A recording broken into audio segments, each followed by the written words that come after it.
Bene, allora tu ci presenti questo brano O Pianin. Ecco, una tua valutazione, è un classico, diciamo, della Festa EG, un brano pieno di sentimenti, scritto dal nostro amico Nino Cesarano che abbiamo qui tra il pubblico.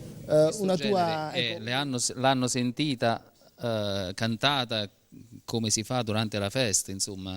Adesso forse stasera noterà qualche piccola variazione, qualche piccolo cambiamento, però voglio dire, ognuno di noi poi ha un suo stile e quindi cerca di cantare la canzone secondo il proprio modo di E allora Antonio, noi siamo veramente ansiosi di ascoltare la tua voce, del resto le contaminazioni musicali sono anche alla base, no, della cultura, certo, e del progresso della cultura musicale stessa. Allora noi ti lasciamo il palco, ti affido in ottime mani, nelle mani dell'orchestra di Piazzetta Gigli. Signori e signori, Antonio Siano.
d'amore basta